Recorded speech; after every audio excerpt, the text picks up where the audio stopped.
Nous sommes le 31 décembre 2020 et dans cette vidéo, je vais vous faire un bilan de l'année 2020. Ce bilan a pour but de vous montrer qu'est-ce que j'ai réussi à accomplir cette année. Ça me permettra également de vous montrer qu'est-ce que je n'ai pas réussi à entreprendre cette année et du coup à savoir quels sont mes points faibles. Dans cette vidéo, je vous énoncerai seulement les choses que j'estime importantes à vous dire, afin d'éviter de vous dire des choses superflues. Donc je vais commencer le bilan de l'année 2020, c'est parti. Alors pour commencer, à partir du début octobre 2019, j'ai débuté une formation à distance en nutrition et santé. Faut savoir que pendant l'année 2019, j'ai passé la majorité de l'année à savoir qu'est-ce qui pourrait m'intéresser personnellement en termes de formation. Et du coup, j'ai choisi la nutrition et santé parce que je suis très intéressé par tout ce qui est en rapport avec la nourriture. Alors pour le moment, je n'ai pas fini la formation, mais j'ai presque fini tous les examens, donc c'est bientôt fini. Mais personnellement, je ne suis pas intéressé par les diplômes que ça procure. Je suis plutôt intéressé par les connaissances que je pourrais transmettre à mon entourage. Ensuite, début janvier 2020, j'ai réussi à obtenir le permis de conduire. Et depuis ce moment-là, je n'ai pas reconduit et je n'ai toujours pas de voiture, donc vraiment c'est super. J'avais commencé les séances de conduite vers mai-juin 2019, c'est-à-dire environ un mois après la réussite de l'examen du code de la route. Au début, dans mes séances de conduite, j'avais une monitrice que je trouvais trop laxiste dans sa manière d'enseigner. Et ensuite, j'ai eu un moniteur qui a remplacé la première. Et ce que je peux vous dire, c'est que ce deuxième moniteur, il était vraiment très bien. Sa manière d'enseigner, elle est très simple. Tu fais une connerie, il te recadre, tout simplement. Certes, il me recadrait de manière assez sévère, mais au moins, quand il me recadrait en boucle, de ne pas faire ça de manière sévère, du coup, au bout d'un moment, ça rentre dans le crâne. Et ça, j'estime que c'est une bonne manière d'enseigner. Après, à partir de janvier-février 2020, j'ai commencé à travailler ma communication, c'est-à-dire le fait de bien s'exprimer oralement et physiquement. Faut savoir que l'année dernière, j'avais tenté de corriger mon zozotement, mais le résultat n'était pas au rendez-vous. Et du coup, cette année, j'ai beaucoup travaillé ma communication. Et là, les résultats, je les trouve satisfaisants. Par rapport à avant, je zozote carrément moins, et quand je parle, c'est beaucoup plus agréable à entendre. Parce qu'avant de travailler ma communication, ma manière de parler, elle était vraiment nulle. Cependant, si je dois travailler quelque chose dans ma communication, c'est le fait de bien exprimer mes idées correctement. Parce que le problème, c'est que soit c'est trop vague, soit c'est trop lent. Et je dois également travailler ma gestuelle, parce que comme vous l'avez remarqué dans les vidéos, c'est très souvent la même gestuelle que j'utilise. Défaut que j'ai également au quotidien, et pas que dans les vidéos d'ailleurs. 2 février 2020, dans ma tentative de gagner plus d'argent, je me suis intéressé au dropshipping et j'ai voulu commencer à faire une boutique. Chose que j'ai abandonnée assez rapidement et c'est tant mieux parce que je n'arrivais absolument pas à gérer mon temps libre pour me focaliser là-dessus. Alors pour vous expliquer vite fait ce qu'est le dropshipping, il s'agit d'une pratique économique qui consiste à vendre un bien sans l'avoir en stock et à le faire livrer au client directement par le fournisseur. Le truc c'est que quand j'ai vu la quantité de travail gigantesque qu'il fallait fournir là-dedans, j'ai préféré arrêter et me focaliser sur mes activités à la place. Et c'est tant mieux parce que la seule motivation que j'avais dans le dropshipping, c'était la finalité qui consistait à gagner de l'argent. Et personnellement, avoir l'argent comme seule source de motivation, ça n'aide pas du tout à rester focalisé sur mon objectif. À partir du 15 février 2020, dans l'optique de me développer des compétences, j'ai commencé à apprendre l'anglais, car j'aimerais réussir à comprendre le contenu anglophone que je lis, que ce soit sur internet ou sur des visual novels par exemple. Et pour ça, j'ai commencé à utiliser Mosalingua tous les jours. Pour le moment, mon niveau d'anglais il est vraiment pas ouf, mais par rapport à avant, je comprends mieux ce que je lis et ce que j'entends. Le 20 février 2020, j'ai reçu le tableau de productivité journalier que j'ai commandé. Grâce à cela, ça me permet d'améliorer mon organisation et ma productivité de manière générale. Cependant, vers la fin de l'année, ma productivité et ma motivation a vraiment diminué. Suffit de voir le peu de vidéos que j'ai fait ces dernières semaines par rapport au mois précédent.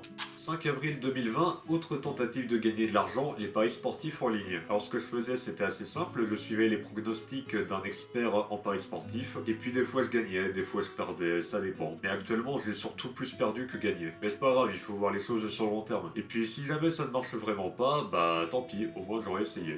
Alors à partir de 12 avril 2020, j'ai apporté beaucoup de changements dans mon alimentation. J'ai rajouté des légumineuses, des oléagineux, des graines, plus de protéines animales, plus de légumes, plus d'aliacés, et moins de gluten et de laitage. Au niveau des résultats, ça m'a permis de découvrir plein de nouveaux aliments que je ne consommais pas avant, et ça c'est cool. Mention spéciale pour le combo ritaille et lentilles corail. Alors si jamais vous voulez me faire plaisir au niveau repas, vous préparez du ritaille avec des lentilles corail, et avec un peu de sauce soja, là c'est Là c'est vraiment, là c'est bon, là c'est bon. Ensuite, 20 avril 2020, quelque chose qui a beaucoup influencé mon identité, c'est le visionnage du film Joker. C'est un film qui m'a été recommandé par Wolfik quelques jours plus tôt. Selon lui, le film parlait de moi et ça me permettrait de comprendre des choses par rapport à moi. Alors du coup, j'ai regardé le film et je me suis complètement reconnu dans le personnage, notamment sur un point en particulier. Quand je dis quelque chose de sérieux, les gens ne me prennent pas au sérieux. Par contre, quand je dis quelque chose qui n'est pas sérieux, les gens me prennent au sérieux. Et ça, je vous cache pas que c'est particulièrement énervant. Sinon, le film il m'a fait chialer comme pas permis, beaucoup moins que la ligne verte, faut pas déconner non plus. Et depuis, je me suis beaucoup imprégné du personnage du Joker, et notamment de son rire. Ensuite, à partir du 9 mai 2020, j'ai commencé à m'entraîner à la méthode Wim Hof sur le cours fondamental. Comme l'explique Wim Hof sur son site internet, la méthode Wim Hof peut être définie par son approche simple et facile à appliquer et par son solide fondement scientifique. C'est un moyen pratique de devenir plus heureux, plus sain et plus fort. La méthode est basée sur 3 piliers: le froid, la respiration et l'engagement. Ah oui, parce que pour que vous compreniez qui c'est Wim Hof, c'est un gars qui est capable de se promener tranquille sur la banquise en caleçon, qui est capable de rester plus d'1 heure dans un conteneur rempli de glace, qui est capable de grimper une montagne en caleçon et avec des bottes, donc rien qu'en voyant ça, ça force le respect. Pour que vous compreniez ce qui m'a amené à le suivre, c'est parce que j'ai beaucoup de problèmes de contrôle émotionnel. C'est-à-dire que la plupart du temps, je suis normal et il suffit qu'il y ait quelqu'un qui me fasse une petite boutade pour que je me mette à péter les plombs. Et au bout d'un moment, j'en ai vraiment eu marre, vu que ça faisait du mal à moi et à mes proches, vu que je m'énervais souvent sur eux. Donc j'ai commencé à chercher une solution loufoque. Pour que ça soit en accord avec mon identité loufoque, suffit de voir la gueule de ma chambre. Je suis fou. Et du coup, je suis tombé sur Wim Hof et sur ses vidéos. Quand tu vois toutes les performances incroyables qu'il est capable d'accomplir tout en étant serein, moi j'ai juste envie d'accéder à ce niveau de sérénité également. Et du coup, pour avoir testé la méthode Wim Hof et pour toujours continuer à la pratiquer actuellement, ça me fait beaucoup de bien. Mais pour améliorer encore et encore mon niveau de contrôle émotionnel, je ne dois pas me contenter de ça et je dois trouver d'autres pratiques à introduire dans ma vie. À partir de juin 2020, j'ai commencé à jouer régulièrement à Clone Hero. Déjà parce que sur The Orcas 4, il y a un événement sur ce jeu. Ensuite parce que j'ai beaucoup joué à Guitar Hero dans le passé et j'ai beaucoup d'affection pour ce jeu. Et par la suite, j'ai vu que ça pouvait améliorer mon niveau au piano. Tout comme le fait de jouer au piano, ça améliorait mon niveau sur Clone Hero. Faut dire que ça travaille beaucoup le doigté. Actuellement, je considère mon niveau comme étant plutôt correct par rapport à avant où j'avais un niveau au ras des pâquerettes. Niveau expérience, j'ai commencé avec Guitar Hero 3 en 2012. Mais le problème, c'est que je jouais de la pire manière possible pour pouvoir améliorer mon niveau. J'ai commencé à jouer avec le niveau facile, puis après avec le niveau moyen, et puis des fois, je jouais des musiques au niveau difficile ou au niveau expert. Et après, tu m'étonnes que je lui ai l'air de ouf sur ce jeu si j'ai passé ma vie en dessous du niveau expert. Expert qui est le niveau qui retranscrit complètement les musiques sur Guitar Hero. C'est-à-dire que les notes que tu vas jouer sur Guitar Hero, ça va être les notes que tu vas entendre dans la musique en fait. Ce qui permet du coup de mieux comprendre ce que tu es en train de faire sur le jeu. Bon après, je continue à galérer sur pas mal de musique, ouais.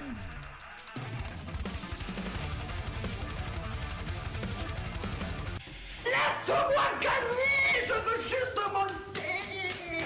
Le 12 juin 2020, j'ai commencé à faire ma série de vidéos sur Katawa Shoujo. À la base, je voulais avoir des souvenirs de moi en vidéo, et du coup, j'ai décidé de faire toute une série de vidéos sur ce jeu-là, vu que c'était le jeu auquel je jouais à ce moment-là. Concernant cette série de vidéos, je me suis beaucoup amusé à la faire. Après, le truc que je trouve dommage, c'est que les vidéos de mon let's play ont beaucoup moins de vues par rapport aux autres vidéos. Après, je peux comprendre, faut dire que les gens n'ont pas forcément envie de se taper 11h37 minutes, 1 seconde de vidéo, putain. Ouais, parce que ça dure un peu longtemps quand même.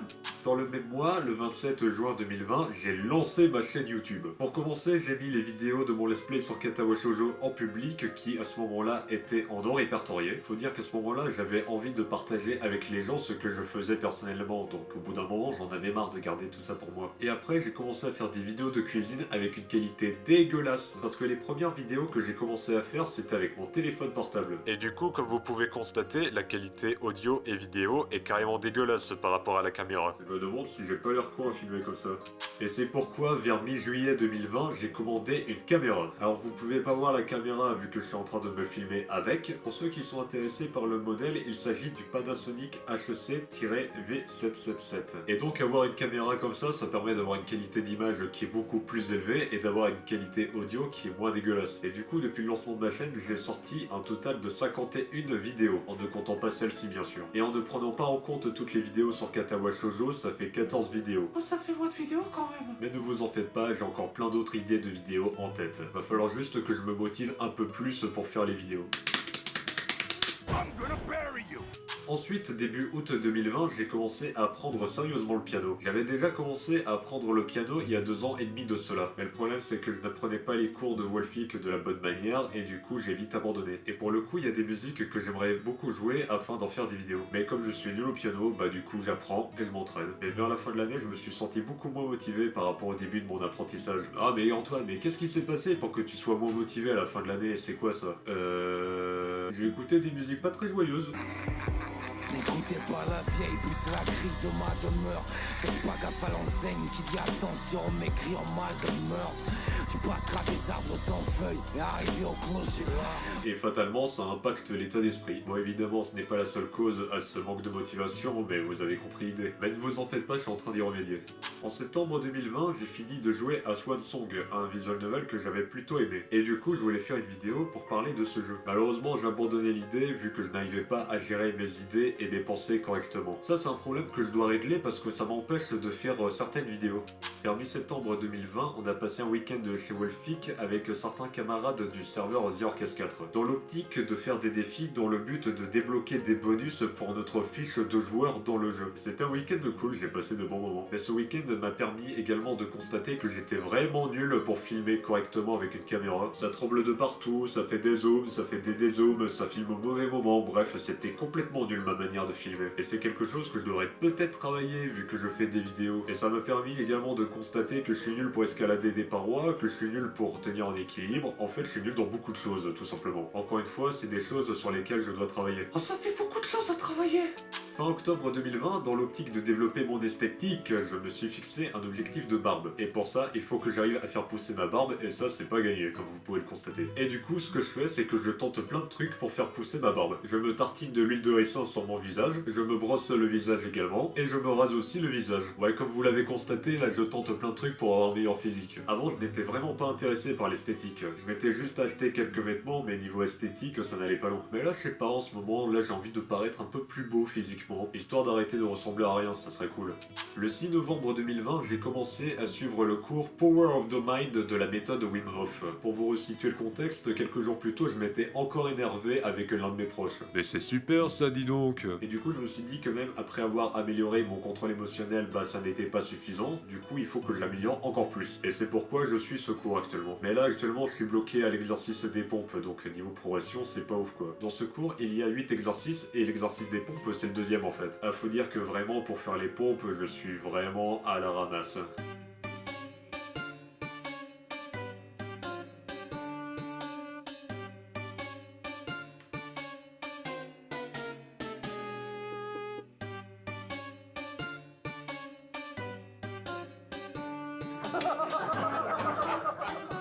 Mi-novembre 2020, dans mes cours de nutrition, j'ai trouvé un livre qui s'appelle Manger en pleine conscience. Et du coup, je fais en sorte d'appliquer les principes de ce livre dans mon alimentation. Bon, pour commencer, j'évite de manger avec l'ordinateur d'allumé en face de moi. Il faut vraiment que j'arrive à améliorer ma manière de manger, parce que je répète souvent dans mes vidéos que je suis un gros mangeur, et ce n'est pas pour rien. Parce que de manière générale, je mange beaucoup, mais sans être pleinement satisfait, et ça c'est handicapant.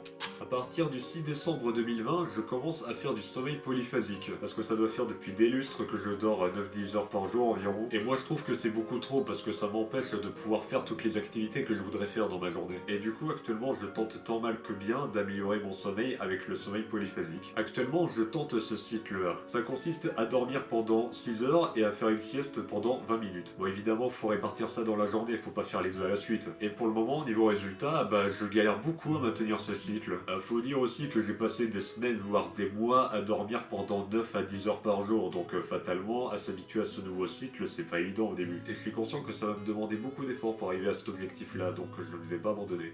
Mi-décembre 2020, toujours dans l'optique de développer mon esthétique, je me suis fixé un objectif de coupe de cheveux. Il s'agit d'avoir les cheveux plutôt longs, repliés vers l'arrière. Bon, actuellement, j'ai surtout l'air d'un plumeau. Mais ce que je vais faire, c'est que je vais laisser pousser mes cheveux, vu qu'actuellement ils sont pas très longs. Ensuite, je m'arrangerai pour moduler ma coupe comme je le souhaite.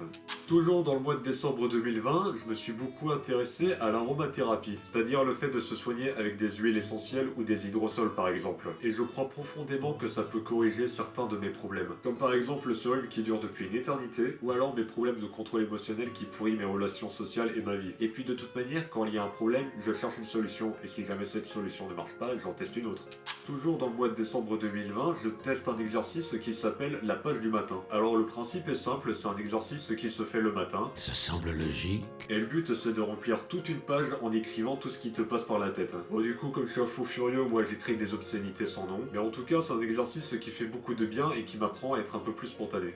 Et bah du coup ce bilan est terminé. Bon comme vous l'aurez remarqué, il y a beaucoup de choses à travailler. Que ça soit ma productivité qui au début de l'année était normale, au milieu de l'année elle était plutôt haute et vers la fin elle a rebaissé. Je dois améliorer pas mal de détails concernant mon identité. Que ce soit le fait d'avoir une coiffure fixe et une barbe fixe également. Et d'avoir des vêtements qui me correspondent un peu plus. Parce que j'ai beau aimer cette chemise rouge et noir à carreaux, mais je pense qu'il y a d'autres vêtements qui pourraient me correspondre un peu plus. Je dois continuer également à travailler sur mes activités habituelles, que ce soit l'anglais ou ma communication, afin d'avoir sur le long terme un très bon niveau. Je dois également continuer de tester des trucs pour pouvoir corriger mes problèmes. Que ce soit le sommeil polyphasique, l'aromathérapie ou la méthode de Wim Hof, je dois continuer à tester des trucs et à les faire sur le long terme, afin de pouvoir savoir si c'est viable pour moi de continuer ces choses sur le long terme. Et je dois également continuer à travailler mon contrôle émotionnel, ça doit être l'objectif le plus important celui-là, étant donné que ça me permettrait d'avoir l'air d'une personne un peu plus normale et d'éviter de passer pour un malade mental quand je m'énerve. Bon sur ce, cette vidéo est maintenant terminée, merci à vous de l'avoir suivi jusque là. J'espère que cette vidéo va te donner envie de te faire un bilan de ton année 2020. Ça te permettrait de voir ce que tu as accompli cette année et de pouvoir te fixer de nouveaux objectifs pour l'année 2021. Actuellement sur ma chaîne YouTube, vous êtes 39 abonnés, incroyable! Je vous remercie pour les commentaires que vous laissez sur mes vidéos. Je trouve ça encourageant de voir qu'il y a des gens qui sont intéressés par mes vidéos et ça c'est bien. Sur ce, à la prochaine!